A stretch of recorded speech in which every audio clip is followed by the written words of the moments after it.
The former offensive coordinator at Oregon, Florida State, and Auburn, 32 years old. The hometown kid, he's my age of 32. Also got quarterback Jaden Rashada. We were just speaking about that with Florida. Is now the head man at Arizona State. Joe, I'm just going to start off by saying this. Arizona State's an absolute dog wreck. Speaking of dog wrecks, they still don't have the notice of they have a notice of allegation, if I'm not mistaken, from the NCAA because of the Herm Edwards situation. Man, what's going on here? This feels such like why take this job if you're Dillingham? Well, Dillingham has the connections to it. As you said, he's the homegrown kid, and I think he saw the opportunity and got excited by it. But I would hope in this negotiation that he said, hey, man, you guys got to give me a long leash here. You guys got to give me like 3, 4, 5 years to figure this thing out, because it is a cluster F. It is an absolute dumpster fire, as you said, separate from the notice of allegation and the way that this was left for him to take over. The roster's been decimated. A lot of people left and hopped in the transfer portal.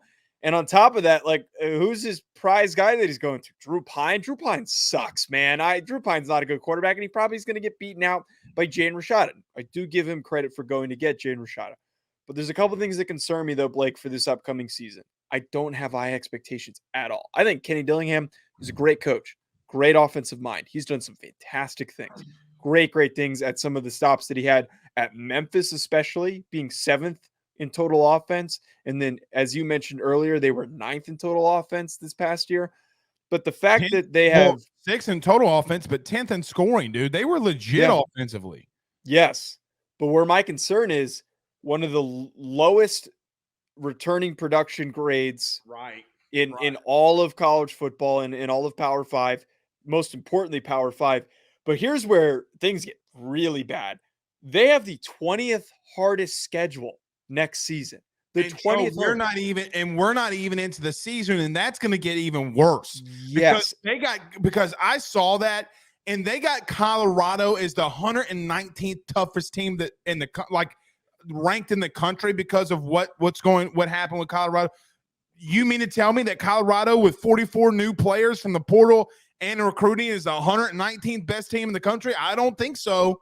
Yeah, no. But so that's like a really key thing here, where that grading's off of the record of their opponents, which was 90 and 64. And there's a lot of talent on all these teams that they're playing. Hey, and Joe, 11 of those losses are from Colorado. Yes, exactly. Exactly. The point is that they are stepping into a situation where no talent to work with. I kind of hope, if I'm Jaden Rashada, where I don't have to play right away, because, man, you are going to get thrown into the fire quick. Kind of like what happened with Jaden Daniels when he first was the guy at Arizona State, where he got thrown into the fire, did some nice things, and then it was like, oh wow, he doesn't have anyone to get the football to, and his growth was a bit stunted because of it. But the way that I look at this, with everything that's going on, Blake, I can't see more than 3 wins. I don't see more than 3, 4 wins this next season. 2 to 5 is the range if I were to give it. I don't hate that, and nor am I looking for him to do much more than that. Now, here's my thing with Dillingham. So, like, I remember watching the UCLA game. So he was under Malzahn. He's been under Norvell. He is a product of and what I would call a Norvellian. You know, like in the scheme that he runs. Now we're about to get into some very technical stuff, because I love when I watch linemen pull. But they do this counter zone read. They did it with Bo Nix so much last year.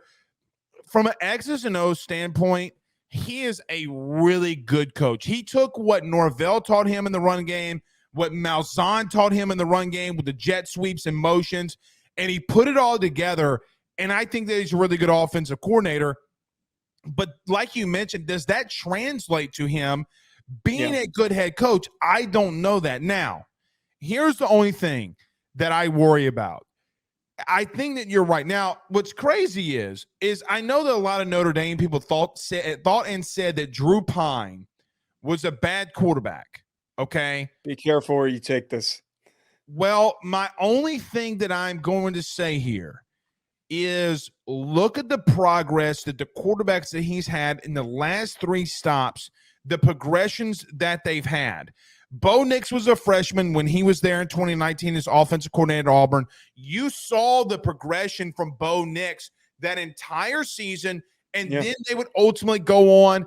And I know that Tua was hurt in 2019 and knock off Alabama at the end of the season. I get the whole Jordan Travis thing, and Jordan Travis was hurt. And I get COVID was one of those years, and I'm throwing that COVID season out. But Jordan Travis really talked about a lot about how Kenny Dillingham really was the guy that was in there with him and helped him progress to what we saw in 2022 Jordan Travis do. He talks about how Dillingham never gave up on him. When he was hurt, he was always there for him and really pushing him. The only thing that I'm holding on a little bit of hope, Drew Pine had 23 touchdowns last year passing. Okay? Just hear me out. Just hear me out.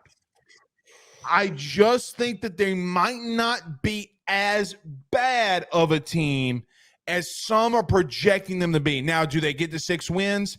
I think that might be the outright ceiling. I'm talking about like real ceiling, but we've seen him with offensive players, and it's not denied. Like, you can't deny this. Kenny Dillingham has really done some good things at that position and with the entire offense. Now, defensively, we have no idea what he's going to look like. I can't deny that he has not been a good coach and a good developer of quarterback talent.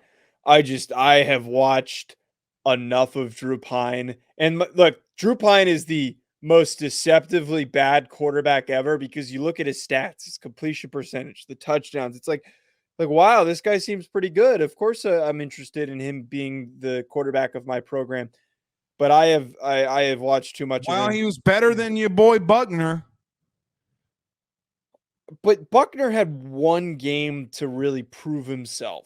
Joe, I'm going to tell you the truth that a good friend would tell you. Buckner sucks. If Buckner, but I think Buckner's better than Drew Pine. I really think that Buckner is better than Drew Pine. Shows wins and losses. That's the only brother. Buckner beat South Carolina with 3 picks. He also lost to Marshall. He got hurt in that game.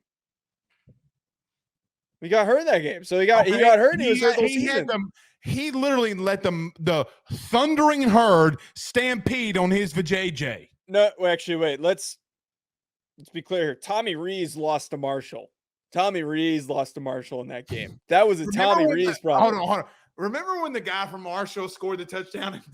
That is the most pissed off I've ever been watching a game. That because the sheer disrespect. I have never been so mad. And you know what? I got a little clown because I hopped immediately on my channel and I was like, fire Marcus Freeman, fire Marcus Freeman.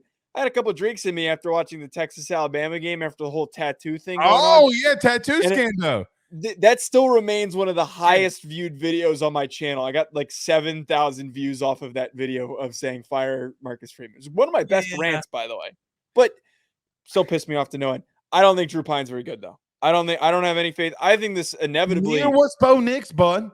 Neither was Bo Nix. No, because there's tools with Bo Nix as an athlete and a guy who. I'm with you. You're right. Like we saw the tools early on, and he was a highly recruited kid. Drew Pine was recruited way too early, and then he didn't grow anymore, and his physical tools were stunted.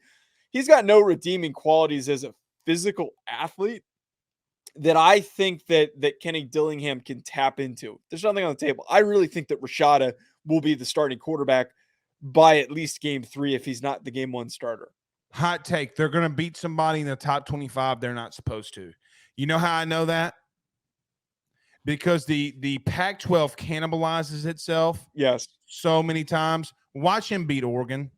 Watch him beat a USC on accident. Watch him do something that he's not supposed to do. Well, my pitch was going to be that he beats like Washington State ends up being ranked really highly, and then everyone's like, "Whoa, Washington State lost." Yeah, I'm okay with that. I think that's what's going to happen. Right. But I don't know about USC or Oregon. Those are the only. Maybe they cannibalize them. They cannibalize themselves. Like, yeah, and well, you know who loses the teams they shouldn't they shouldn't all the time. Oregon, now I think I'm gonna be honest. Oregon's actually my sleeper team to get into the playoff, but nevertheless, like, could he beat a Washington?